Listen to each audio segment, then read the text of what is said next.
Welcome to the Motherhood Alliance podcast, the podcast dedicated to empowering moms and families on their health and wellness journey. I'm Brittany Suttner.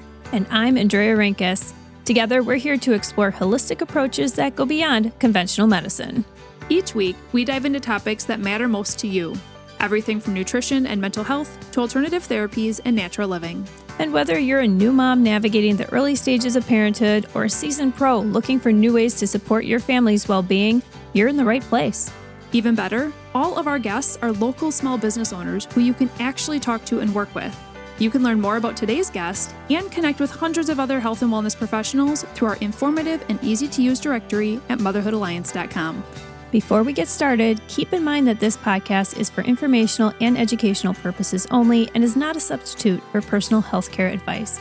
Please consult your healthcare provider before making any changes based on the podcast content. Thank you for joining us on this journey. Are you ready to help your family thrive?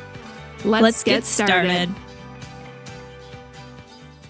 Hi, we are Britt and Drea from motherhoodalliance.com, and we are excited to welcome you to a 4-episode series with Jen Borley, a master's level registered nurse and a digestive health professional through the Food Enzyme Institute. Jen owns Alo Health, where she offers a wide range of services designed to support whole body function. Jen specializes in functional wellness, something she came to after her own health challenges weren't getting answered through traditional medicine. That personal journey led her to a path of supporting the body's natural ability to heal by identifying underlying stress and creating individualized wellness plans, which you'll hear about more in episode 1. Jen is a lifelong learner, an avid reader, a hiking lover, and admittedly a bit of a plant addict. She and her husband Scott have been married for 27 years, and they have built a beautiful family with 3 sons, Spencer, Parker, and Carter, plus their new daughter-in-law Dakota, and of course, their granddog Drex. We are really excited for you to meet Jen. Let's jump into today's episode. Hey everybody, welcome to the Motherhood Alliance podcast. We are excited to welcome Jen Borley to the podcast. Welcome, Jen. Thank you. Thanks for having me. We're excited about the topics that you have prepared here. And the first one we're going to be talking about today is digestive enzymes. I feel like people who follow us and are just kind of interested in wellness in general, they've probably heard of these at this point, but like, what the heck are they? And we're going to be discussing that today. But before we get started, you are a new guest on the podcast, so let's learn a little bit about you. And your fun fact that you shared with us is that you used to sing for wedding ceremonies and in the praise band. So tell us about your singing experience, and are you still doing it today? Well, to answer the second question first, I am not officially still singing for wedding ceremonies and in the praise band, but I do belt it out occasionally, of course, in the shower, in the car, at home, at weddings, things like that, but not as the official singer and not during wedding ceremonies. I don't want to freak anybody out. You can still invite me to your weddings. I'm not going to interject. But so we shouldn't ask you for a demo really quick? I'm not really warmed up. I'm a little out of practice. But yeah, that was a lot of fun. And, I not to say that I won't do that again in the future, but right now, nothing official. Yeah. Well, That's something new I didn't know about you. Mm-hmm. I didn't know that either. Yeah. Little facts. I know. This is why we ask them. It's so fun to just get to know people personally. Well, you are the owner of Alo Health, and we'd love to hear about your journey because what you do is kind of unique. How did you have your nursing degree? How did you get into this specialty? So it's a really long story, which I'll try to give you the Cliff Notes version. I've always went into healthcare wanting to help people live happier, healthier lives. And what I discovered along the way in traditional nursing is that they're really, really good at disease management and preventing people from dying and things like that. They're fantastic. We need traditional healthcare in medicine. But I had a passion to help people overcome symptoms and live more free because I went through a lot of personal health challenges myself that were not resolved with traditional allopathic medicine. And one in particular was an autoimmune thyroid disorder called Hashimoto's. And I felt crappy all of the time and didn't have energy to do what I wanted to do. And when I was introduced to a way to identify the underlying stress in my body and then address it, I started to peel back the layers, nourish my body the right way. Symptoms started to go away, and I started to be able to decrease and then eliminate the need for medications. Mm-hmm. I was actually able to put that autoimmune thyroid disorder into remission. Yay. And yeah, it was really exciting. That is so cool.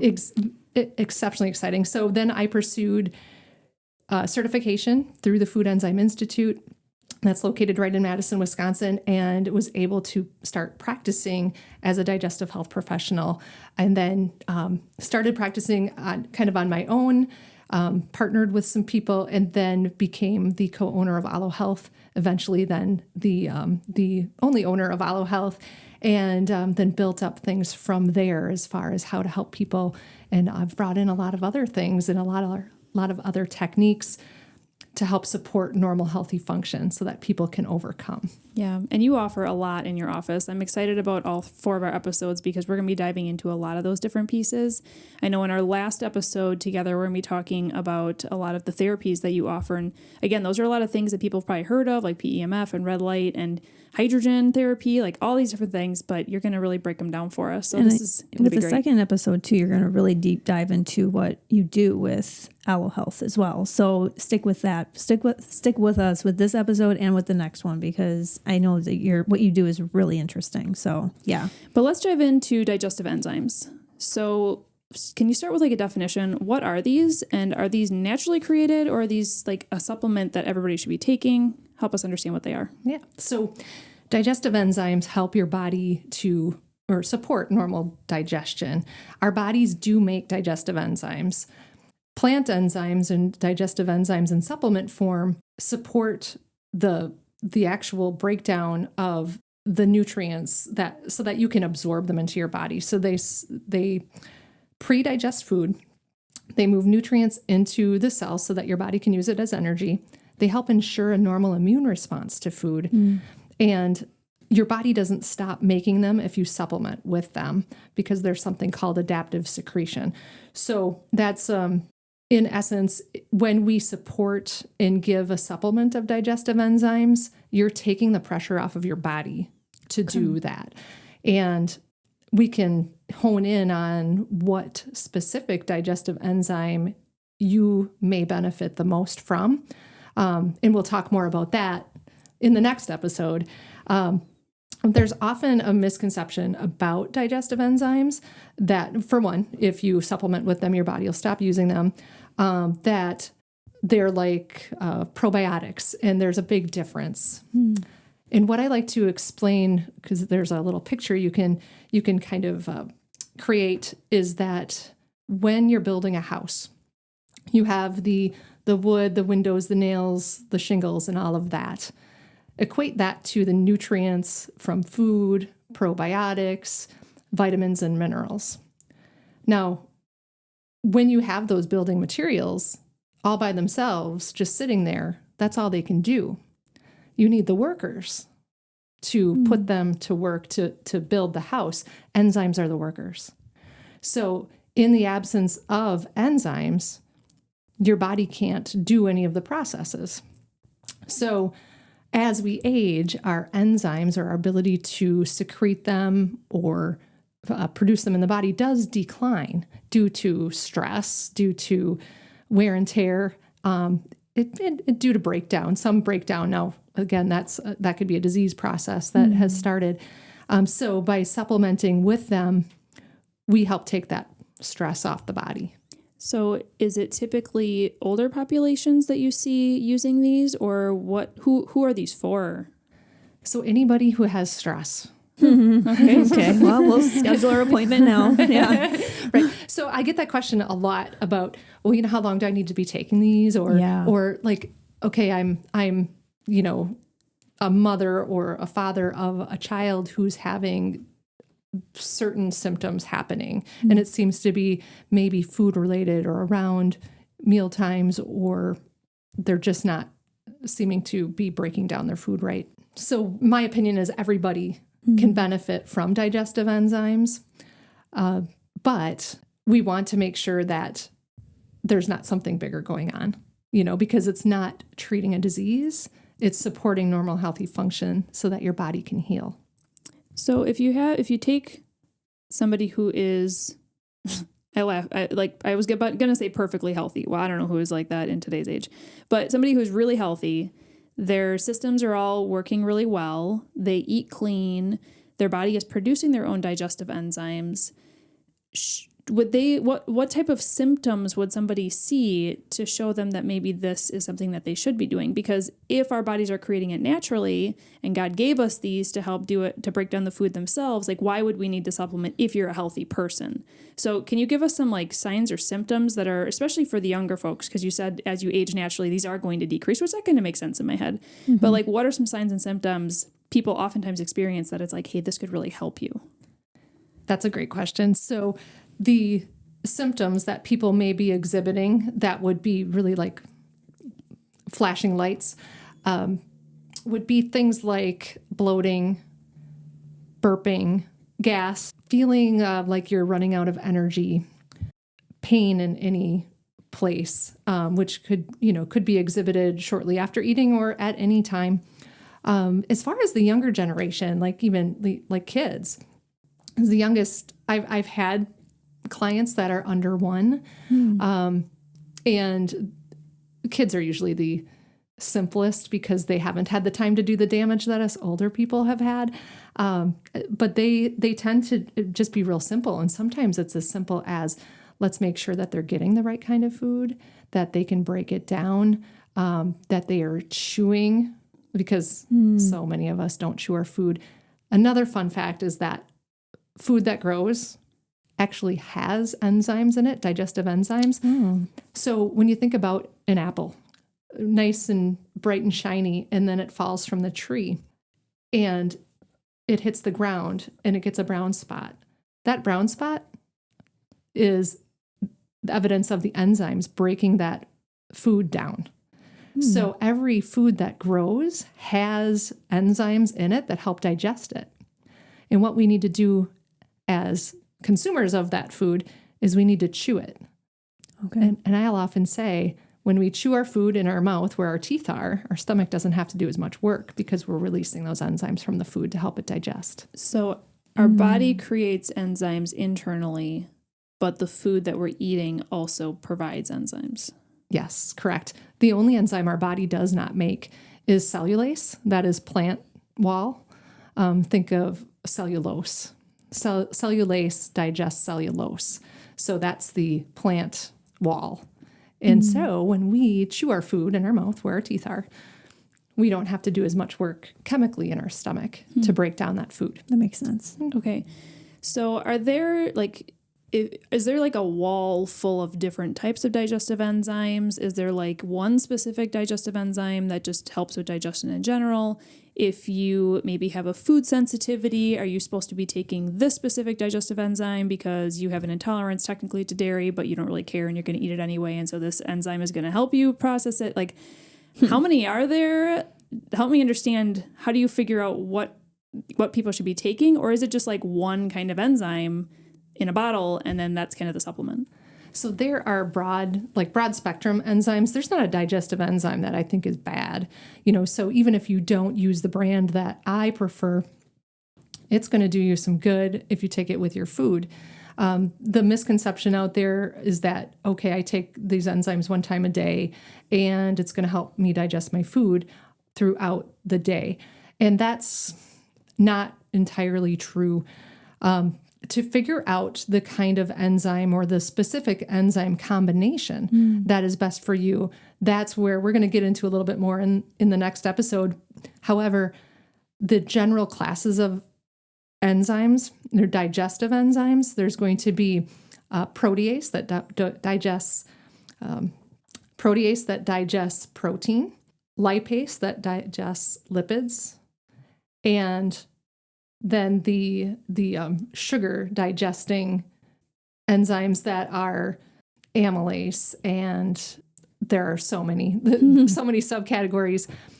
So digestive enzymes for eating food are one thing, and then there are enzymes that we can use on an empty stomach that may go after things that are not exactly in our stomach anymore, but they're in our system, and that's why we take them in between meals or outside of meal times, so that it can go maybe help support normal lipid levels, help support the body getting rid of foreign proteins that might be in the system. So that would be more like if you have a food sensitivity that you have exposed yourself to, or something that you want to try to get rid of in your body, that's where you would use an enzyme combination outside of mealtime. And I know that's somewhat confusing. We get into more of that one-on-one, and it's not for everybody. It's for specific issues that might be happening in somebody's body. And I can assess for that during the consultations that we do, the physical assessment that I do to help identify which one would be best. It's very individualized. It is, yeah. yes.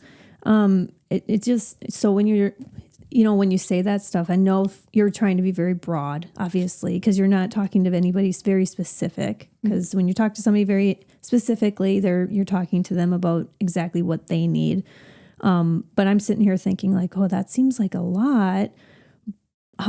If somebody were to come to you, is it, they usually have some symptoms, there might be something going on and you assess for that. Is this going to be kind of a short-term thing? Is it a long-term thing? Are they going to be expected to take enzymes forever? Does it change? Like sometimes these symptoms go away, so now they need different enzymes. Like what's the kind of the journey for a lot of people? That is a wonderful question, and I get asked that a lot. So I always believe in your autonomy and your personal decision making. For me, I'll take enzymes every time I eat. I've come a long way from all of the things that I had gone through. And I like to equate it to my family, my sons, because I have a son that will take them every time he eats because of the stress that has been on his body and the things that he's gone through. And he really, really likes how he feels when he takes them. I have a son that'll take them from time to time, like usually when he's over at our house or, Gotta make sure mom sees me taking these. Right. But actually asks for them or if he's under times of increased stress. So when you're under more stress, your body requires more nutrients and creates more waste.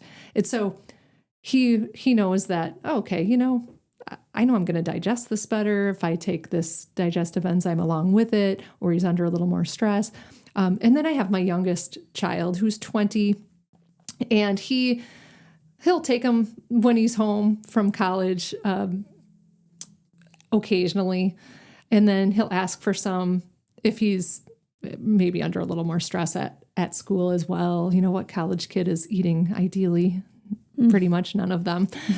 So he'll take them from time to time. And then I like to talk about my oldest child, my husband. I would have to hand it to him every time, so he doesn't really feel the need to take them. So I like to tell people it's an individual decision. At first, as we're peeling back the layers, I encourage you to take them every time you eat, but it's a new thing. So getting that back into your schedule or getting that into your schedule, it's baby steps. And then you get to make the decision if you want to continue taking them after we've resolved the issues that you initially came in to overcome. Yeah. For someone who is like, feeling pretty good in general and wants to do this for a wellness and preventative type tool, what would they notice? So like you said, I think it was your oldest, he takes them because he likes how he feels when he takes them, and he doesn't necessarily like how he feels when he doesn't. So like for you, who's been on them even for a while, if you weren't able to take them for a couple of weeks, what differences would you feel from just like a wellness perspective? That's a great question that I don't know if I would.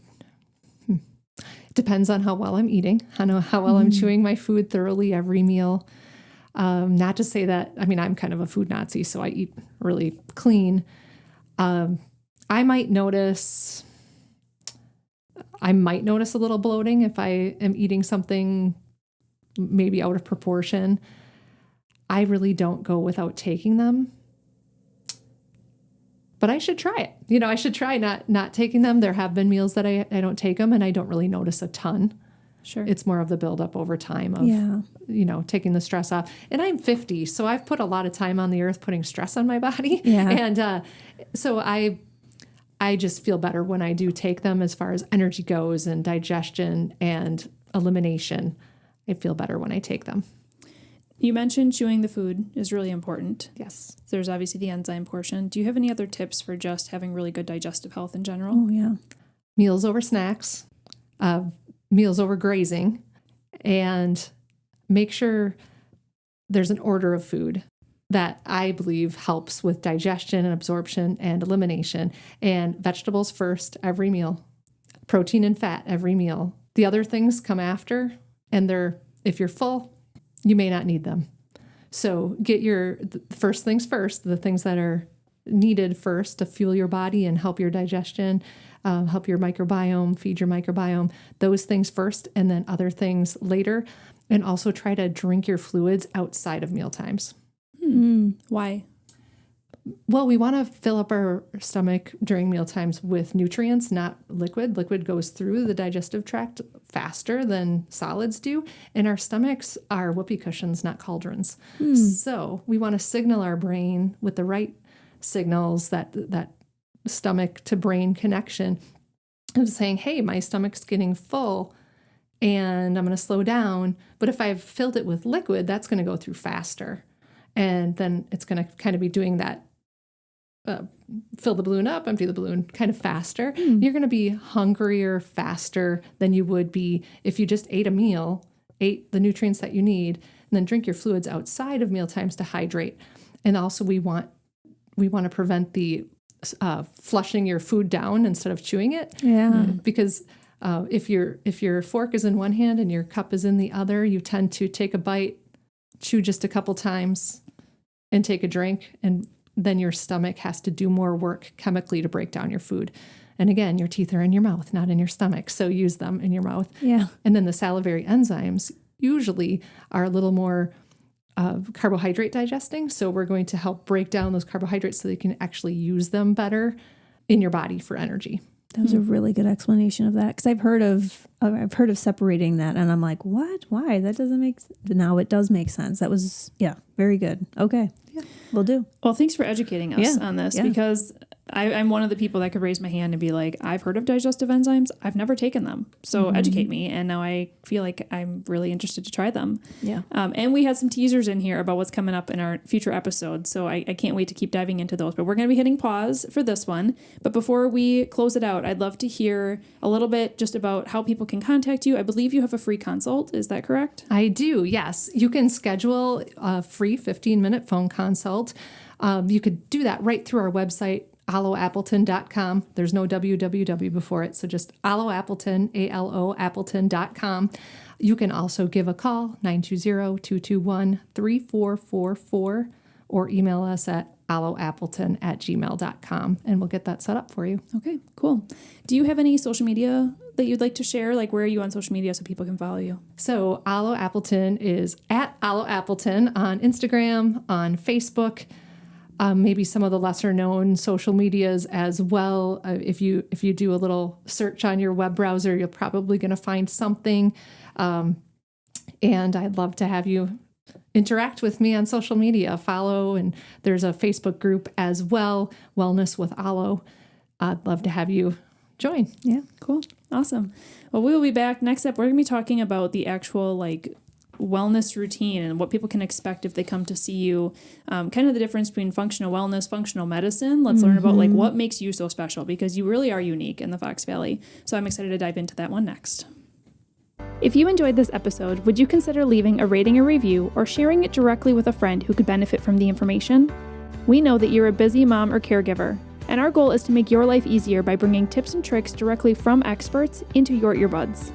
By sharing this episode with someone you love, you can play a critical role in helping to make their life easier as well.